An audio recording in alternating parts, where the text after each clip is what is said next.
गहरे जंगल में, जहां हर ओर ऊंचे ऊंचे पेड़ और घनी झाड़ियां थीं, वहां एक तेज तर्रार चीता रहता था। नाम था रणवीर। जंगल का सबसे तेज शिकारी, जिसे कोई हरा नहीं सकता था। दूसरी ओर उन्हीं पेड़ों के बीच एक चतुर और फुर्तीला बंदर भी रहता था। नाम था किशु। उसकी चपलता का कोई जवाब नहीं था। वह इतनी तेजी से पेड़ पर छलांग लगाता कि शिकारी भी उसे पकड़ नहीं पाते।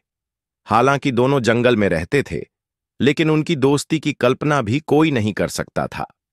चीता जानवरों का शिकार करता था और बंदर सबसे चतुराई से खुद को बचाता था। लेकिन नियति को कुछ और ही मंजूर था। एक दिन जंगल में हलचल मच गई। इंसानों ने जंगल के बीचों बीच एक विशालकाय गड्ढा खोद दिया था। वह गड्ढा इतना गहरा था कि अगर कोई उसमें गिर जाए तो निकलना नामुमकिन था। चीता और बंदर ने इसे देखा और समझ गए कि यह पूरे जंगल के लिए खतरा है। लेकिन वे इस समस्या का हल सोच ही रहे थे कि अचानक चीता कहीं चला गया। बंदर ने इधर उधर देखा, लेकिन उसका दोस्त गायब था। तभी उसे जंगल के दूर हिस्से से दहाड़ सुनाई दी। चीता मुसीबत में था। तेज रफ्तार से दौड़ते हुए रणवीर गलती से इंसानों द्वारा खोदे गए गड्ढे में गिर गया था। उसने बाहर निकलने की बहुत कोशिश की, लेकिन गड्ढा इतना गहरा था कि उसकी रफ्तार यहां बेकार हो गई थी। अब वह चारों ओर देख रहा था, पर कोई मदद नहीं थी।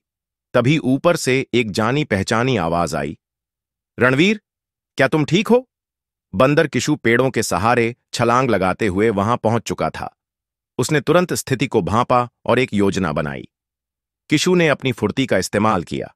वह सबसे ऊंचे पेड़ पर चढ़ा और वहां से एक लंबी बेल तोड़ी। फिर वह झटपट नीचे आया और बेल को चीते की ओर फेंक दिया। लेकिन समस्या अभी भी थी।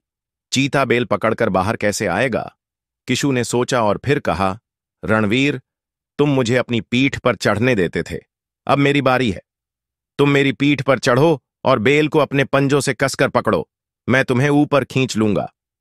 रणवीर को यकीन नहीं हुआ। एक छोटा सा बंदर उसे बचाएगा? पर अब कोई और रास्ता नहीं था। रणवीर ने अपने विशाल पंजों से बेल को पकड़ा और किशु के कंधों पर धीरे धीरे चढ़ने लगा। किशु अपने पैरों को जमीन पर दबाए हुए था और पूरी ताकत लगा रहा था। यह आसान नहीं था। रणवीर भारी था और बेल कमजोर हो सकती थी, लेकिन दोस्ती की ताकत ने सब कुछ मुमकिन कर दिया।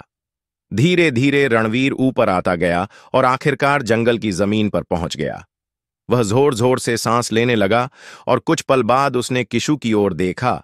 उसकी आंखों में कृतज्ञता थी। किशु, तुमने मेरी जान बचाई, रणवीर बोला। बंदर हंसकर बोला, आज हमने सीखा कि रफ्तार और चपलता अगर साथ मिल जाए तो कोई भी मुसीबत बड़ी नहीं होती। अकेले तुम तेज हो और मैं चतुर, लेकिन साथ में हम सबसे ताकतवर हैं। इस घटना के बाद जंगल में उनकी दोस्ती एक मिसाल बन गई। जहां रणवीर की गति थी, वहीं किशु की बुद्धिमानी। दोनों ने मिलकर जंगल के बाकी जानवरों को इंसानों द्वारा बनाए गड्ढे से बचाया। शिक्षा: तेज रफ्तार से सब कुछ नहीं जीता जा सकता। कभी कभी चतुराई की भी जरूरत होती है। दोस्ती में ताकत नहीं, समझदारी और एक दूसरे की मदद ही असली जीत होती है।